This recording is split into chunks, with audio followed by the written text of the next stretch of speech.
Grabe. Nasusunog sa katabi namin. Nakakatakot. Bahay namin. Naku, nakakatakot. Ang bahay namin. Ito, dumating na yung mga bombero. Kanina si Emil lang mag-isa eh. Nakakatakot ako. Grabe.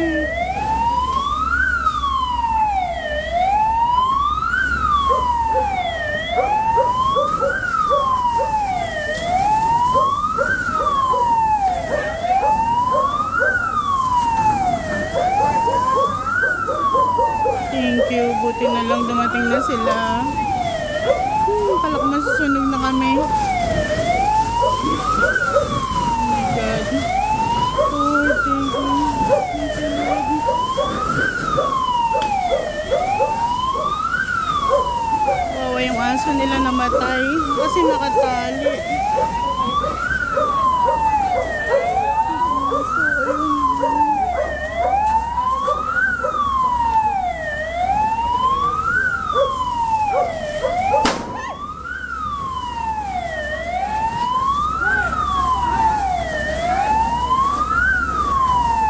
Wala nga tayong firewall eh.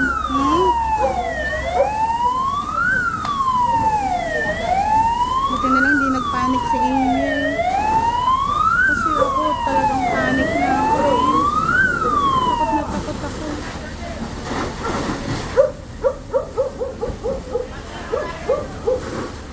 Anak yung aso. Buwan po si COVID na kasi ano. Ha? Nag-away po siya. Buti nga nahilang mo si Kobe. Asan na? Nung pumasok naman si Kobe, ako naman yung inaway, kaya nakagat ako. Akala ko si Basha yung ginagano niya, parang nagbabari silang dalawa. Tapos nakita ko po Si Kobe pala. Naku. Tubuan mo yung bibig ko. Kasi gagaling naman yun eh. Wawa yung aso. Wala tayong kuryente.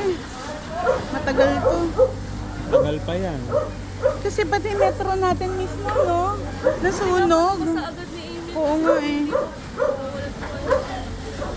Nawalan po ba kayo ng kuryente or ano niya po yung sa breaker? Pinatay lang yun. Hindi ko alam eh. Hindi, nawala na kusa. Kusa na wala.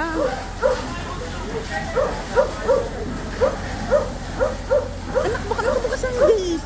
Oo.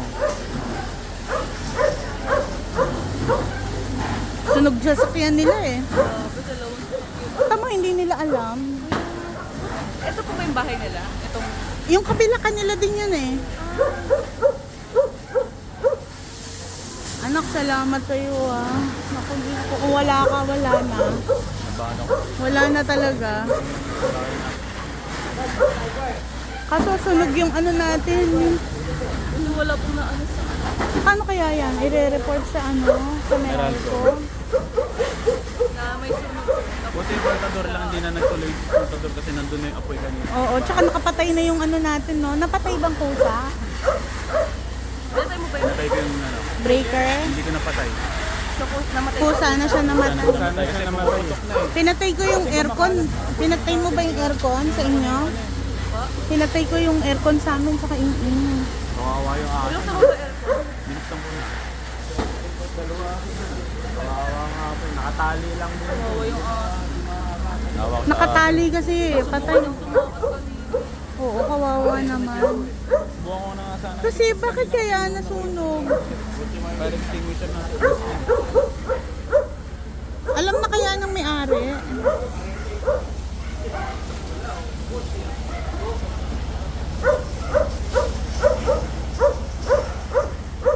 Dalawang sasakyan pa naman yun. Pumuputok-putok na eh.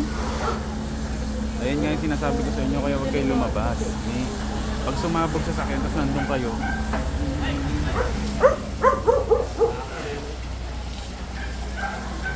Ayan, wala na. Ay, salamat. Nung tumatawag ako sa 911, Diyos ko, umiiyak na ako.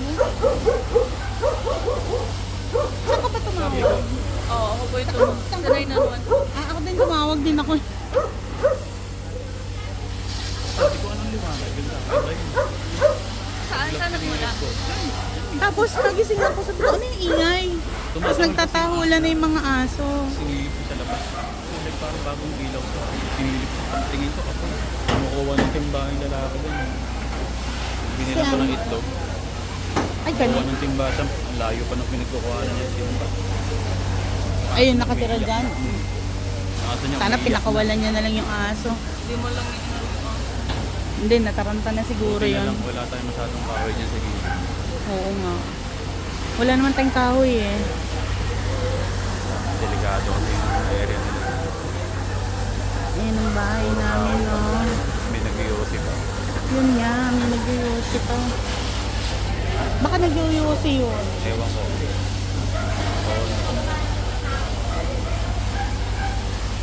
Ito first time to.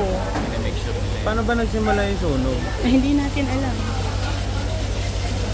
Ako nakapantin paglabas. Buti na lang. Akala ko kasi yung lalaki niya. Wala eh. Walang akala ko nagtawag. Yung pala kumukuha siya ng balde. Layo niya. Pinukukuhanan niya. Doon pa. Wala silang tubig dyan. Asan na siya? Umalis na. Natakot siguro yun. May dalawang tao dun eh.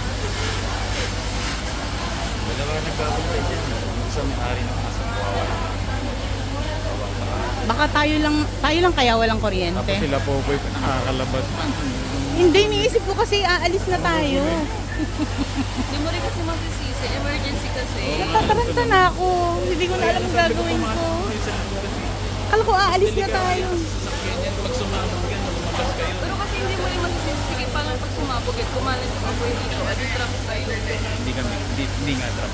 Yun nga iniisip ko, baka matrap tayo dahil nandito yung apoy eh. Paano kayo matatrap? At least contained na. Marami salamat.